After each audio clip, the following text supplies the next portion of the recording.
অন্যের ভুল ধরা, অন্যের ভুল খোঁজা একটা বদ অভ্যাস হয়ে গেছে।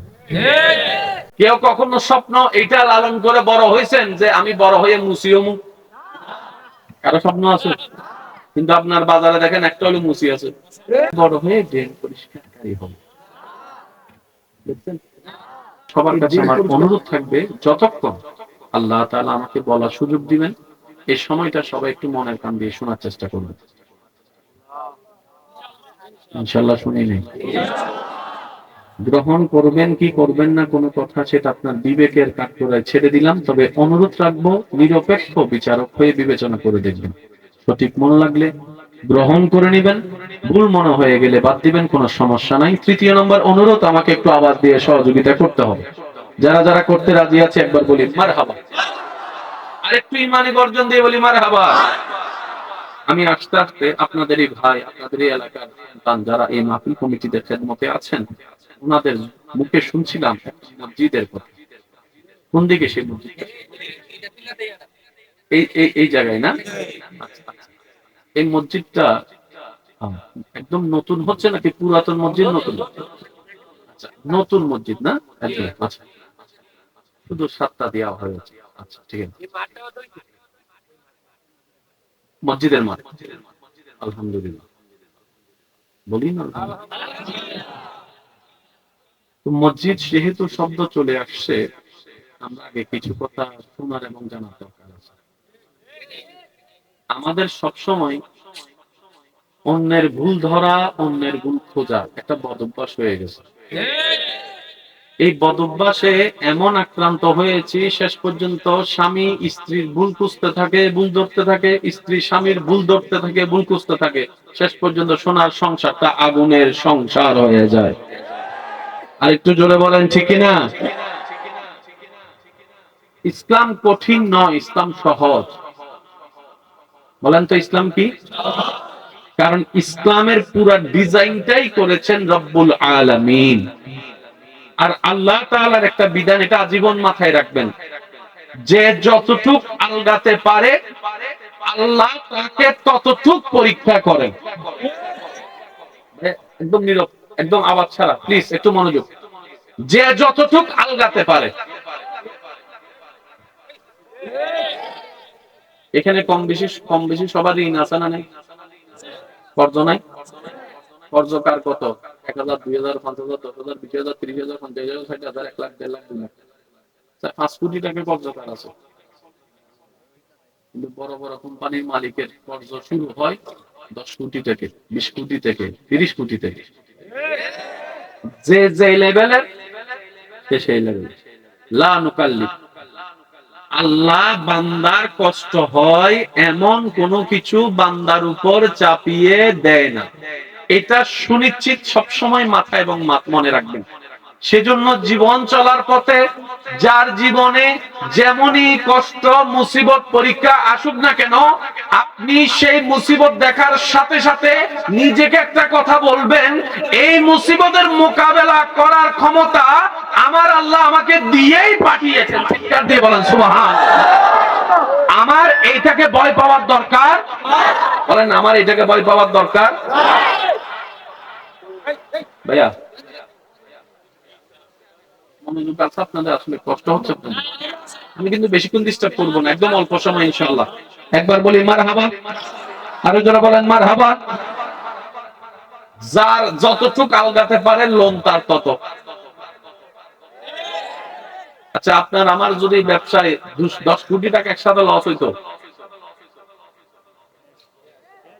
কম বেশি আমাদের কম ব্যবসার লস আছে না? কতটুক লস? যতটুক আপনি কভার দিতে পারবেন। আপনার আমার ক্ষমতার বাইরে আল্লাহ সেই পরীক্ষা কখনো আপনাকে আমাকে দিবেন। দেশ চালায় যায় মানুষ আছে না নাই? কত কথা আমরা বলি, আপনারা যদি 1 সপ্তাহের জন্য দেশ চালাইতে দেয়,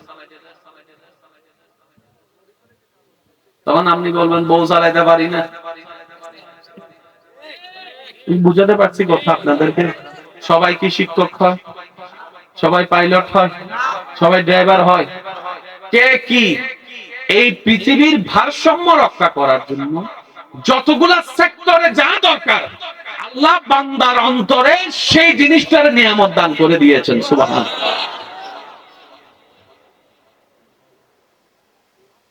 কি কোনো সমস্যা হচ্ছে মনে হয়?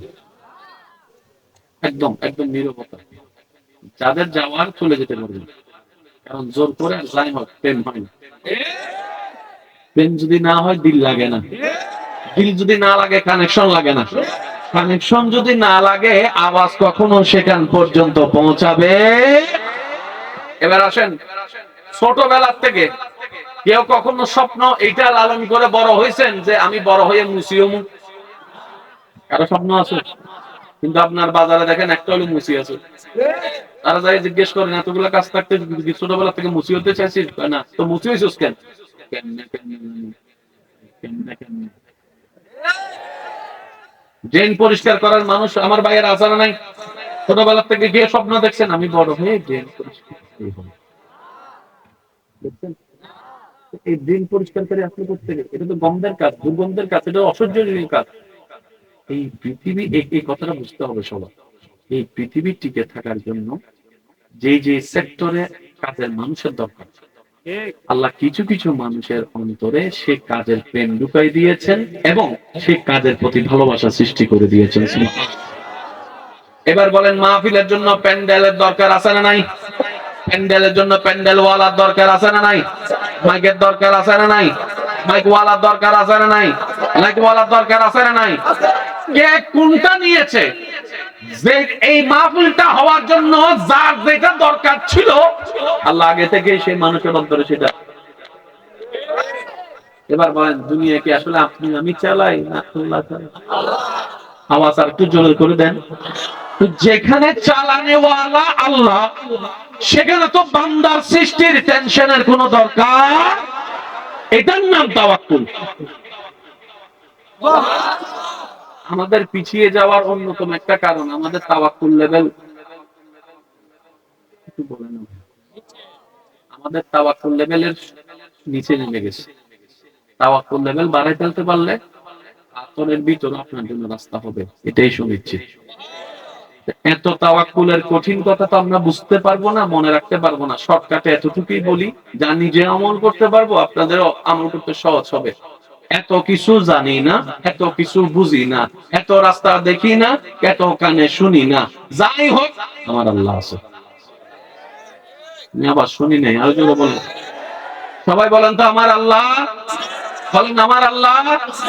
আমার আল্লাহ যে বান্দা বিপদে মুসিবতে নবী মুস্তাফার প্রেম অন্তরে রেখে এতটুক বিশ্বাস দিয়ে বলবে হাসবুনাল্লাহ, আমার আল্লাহ যথেষ্ট, আমার আল্লাহ আছে, যে এই দাবি মন থেকে করবে আল্লাহ তাআলা তাকে ফেরেশতা দিয়ে সাহায্য করবে।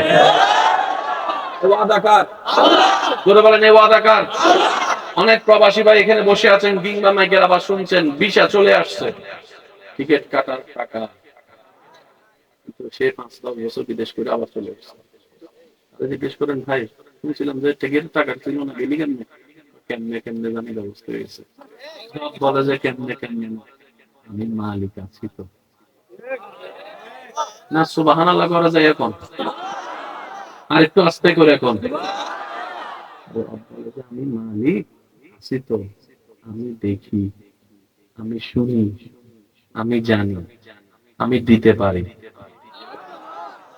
রব বলে যে এই বিশ্বাস যার মনে বসায় ফেলতে পারবে তার জন্য আর কাউকে দরকার হবে না। আমি আল্লাহ তার জন্য যথেষ্ট যথেষ্ট যথেষ্ট। হিজরতের রাতে চতুর্দিকে শত্রু, হিজরতের রাতে চতুর্দিকে কি হাজার হাজার বের হয়ে গিয়েছেন। আমাকে একটু রিপ্লে দিতে হবে, বললাম তো বেশিক্ষণ কষ্ট দিব না, অল্পক্ষণ একটু মনে করেন। দিনে না রাতে? রাস্তায় রাস্তায় কোনো লাইট, হাতে কোনো টর্চ লাইট, একটু যদি বোঝার চেষ্টা করেন তো হাতে কোনো টর্চ লাইট, রাস্তা দেখার মতো কোনো গুগল ম্যাপ, রাস্তার পরিচয় করে দেওয়ার জন্য রাস্তার মোড়ে মোড়ে কোনো দোকান, রাস্তার মধ্যে ভয় না পাওয়ার জন্য সেই জন্য রাস্তার মধ্যে কোনো শৃঙ্খলা, কোনো এরকম নিরাপত্তা। বের হয়ে গেলেন,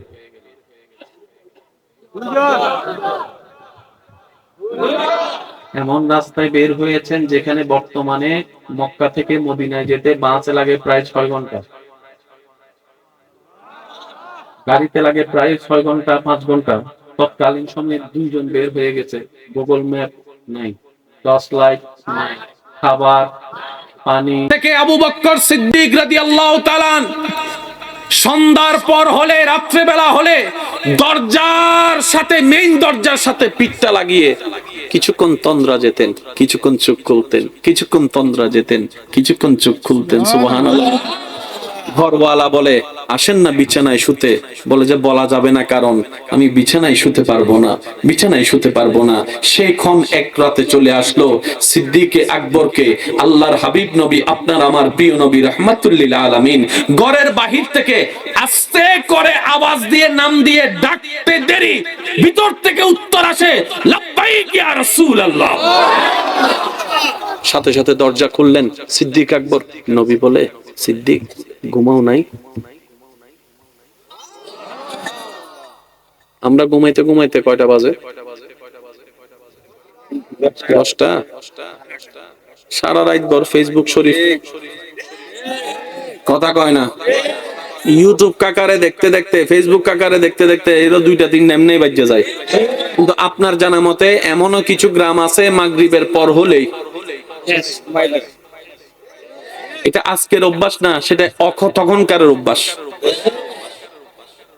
নবীজি বলে, সিদ্দিক ভাইয়া একটু অনুরোধ। নবীজি বলে, সিদ্দিক ঘুমাও নাই? কেন? আপনি ডাকবেন, আমি আবু বকরের যদি সাড়া দিতে দেরি হয় সব শেষ হয়ে যাবে আমার।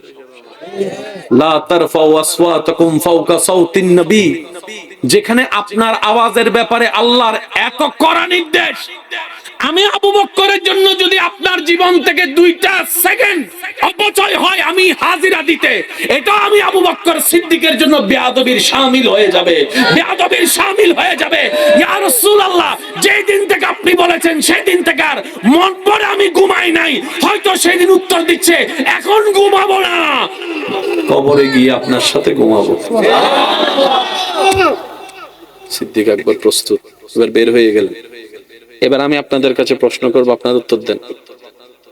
যেখানে যাবেন যাওয়ার আগে ব্যাগ রেডি হয় কি হয় না? ব্যাগ কিভাবে রেডি করেন? যতদিনের জন্য যাবেন ঠিক না? সিদ্দিক আকবর জানেই না কয়দিন।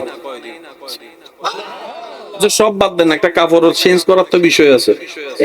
গোসল না করলেও মোটামুটি কাপড় চেঞ্জ করার তো একটা বিষয়, কারণ এক কাপড়তে বেশি দিন থাকা। আমি আপনার সেই বন্ধুর কথা বলতেছি না যে শীতকাল আসলে 17 দিনও গোসল করে না, নাই মনে হয়। এই একজন আরেকজনের গুতাইতেছে, চান না একজন আরেকজনের গুতাইতেছে। 30 দিন হয়ে গেছে, গোসল করবি না? ফানি আমার দেখলে ভয় পাই, এর লাগা ফানিরা ভয় দেখায় না, আছে না নাই? সিদ্দিক আকবর বের হয়ে গেলেন। জগৎ জিজ্ঞেস করে রাস্তা কোথায়? সিদ্দিক বলে আমি জানি না, আমার আকা, আমার মাওলা, আমার নবী ইমামুল আম্বিয়ার সামনে আছেন, উনি যেদিকে যেতে থাকবে আমি সিদ্দিক পতঙ্গ অনুসরণ করে যেতে থাকবো। এটাই তো খাদেমের কাজ, এটাই তো গোলামের কাজ, এটাই তো দাসের কাজ, এটাই তো অনুসারীর কাজ। বলেন না সুবহান।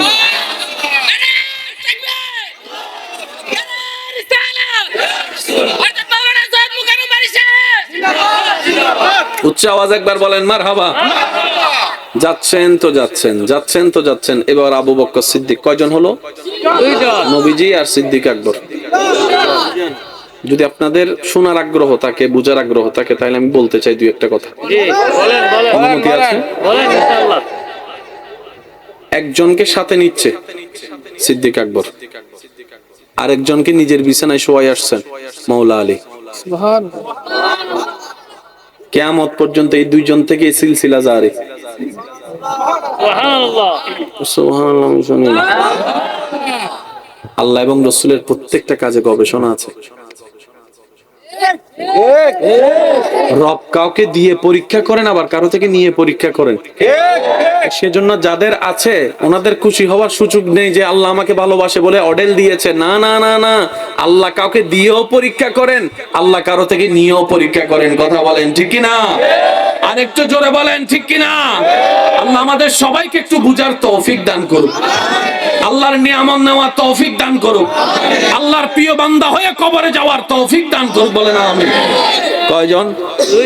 সিদ্দিক আকবর কিছুক্ষণ সামনে, কিছুক্ষণ পিছনে, কিছুক্ষণ ডানে, কিছুক্ষণ বামে, শুধু গার্ড দিতেই আছে, গার্ড দিতেই আছে। নবী বলে, সিদ্দিক এমন করো কেন? ইয়া রাসূলুল্লাহ, আপনার খেদমত করা আমার জিম্মাদারি, আপনার খেদমত করা আমার জিম্মাদারি, কারণ আজকের রাতের জন্য আপনি আমাকে বাছাই করেছেন।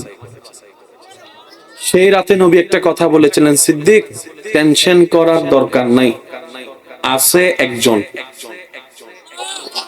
আওয়াজটা একটু বড় হবে, আছে একজন গুহায় ঢুকেছেন, আল্লাহ তাআলা কুদরতি ব্যবস্থাপনায় সেখানে মাকড়সার ব্যবস্থা করে দিয়েছেন, সেখানে আল্লাহ কবুতরকে ডিম পাড়ার ব্যবস্থা করে দিয়েছেন। বান্দা যেই হোক, বর্ষা যদি রবের উপর রাখা যায়, আপনি নাকে তেল দিয়ে ঘুমাইতে পারবেন। কাদের টেনশন বেশি জানেন? যাদের সাথে আল্লাহ এবং নবীর সম্পর্ক দূরে, তাদের একটু টেনশন বেশি। আল্লাহ আমাদের সবাইকে একটু বোঝার তৌফিক দান করুন। এই মসজিদ সম্পর্কে আমি দুই চারটা কথা বলে আপনাদের থেকে বিদায় নিব, একটু খেয়াল করবেন আমার কথাটা। কোনো ভালো কাজ একা কেউ করতে পারে না, এটা আজীবন মাথায় রাখবেন। কোনো ভালো কাজ একা করতে পারে না। অন্য বান্দার হাত, চেষ্টা, পরিশ্রম, গাম, টাকা, এক টাকা হলো ডুববে। এই মাহফিলের কারণে একটা সওয়াব আছে না নাই? সে একা করছে বলে করেন তো কেউ? কারো না কারো সবার একটা অবদান। এই মসজিদ যেটা নির্মাণ হচ্ছে, কি মসজিদ ভাইয়া? কারগর একটু সবাই বলি কারগর। নবীজি বলছেন যে দুনিয়াতে একটা মসজিদ বানাবে, ঘর বানাবে আল্লাহর জন্য, আল্লাহ তার জন্য জান্নাতে একটা মহল বানাবে, একটা ঘর বানাই দিবে। আপনার জানা মতে কেউ মসজিদ একা বানাইতে পারছে? হাজার কোটি টাকার মালিকও একা মসজিদ বলেন না রে ভাই। কোনো না কোনো ভাবে অন্য বান্দার এক সেকেন্ডের পরিশ্রম হলে ঢুকছেই ঢুকছে। একক ভাবে কেউ কখনো বানাতে পারে। দুইটা ইনভেস্টমেন্ট সবসময় মাথায় রাখবেন, একটা হচ্ছে দুনিয়াবি ইনভেস্ট, আর একটা হচ্ছে আখিরাতের ইনভেস্ট। আপনি ব্যাংকে যা জমাচ্ছেন, পরিশ্রম আপনার, খাবে অন্যজনে। কিন্তু আপনি যদি কোনো এলাকায় একটা টিউবওয়েল বসাই দেন, সবাই খাবে। সুবহানাল্লাহ বলেন না রে ভাইয়া। আপনি যদি কোন একজন ছাত্রকে মাদ্রাসায় ভর্তি করায় দেন, ওইটা আপনার আজীবনের ইনভেস্ট। কিভাবে?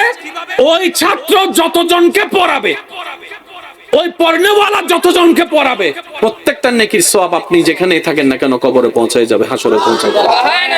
এবার বলেন দিবেন কে? জোরে বলেন না, দিবেন কে?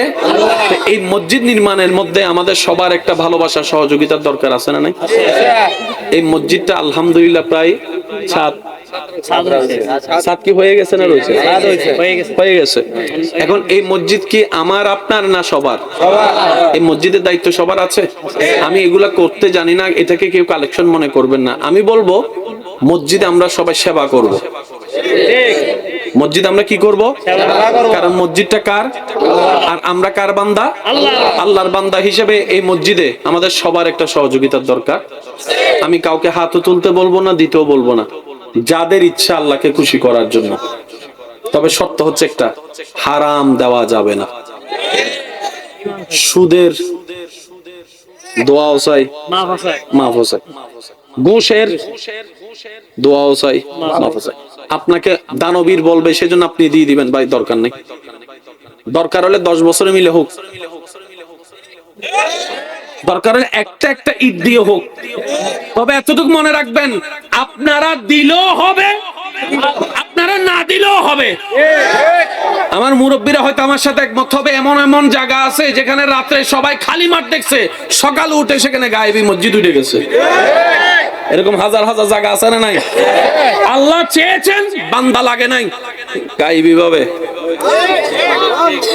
এক রাতে এরকম আমার 3টা মসজিদ দেখার সৌভাগ্য হয়েছে, এবং তৎকালীন যারা মুরব্বীরা ছিল দাড়ি পাই গেছে, এরকম মুরব্বী থেকে বাসও শুনেছি।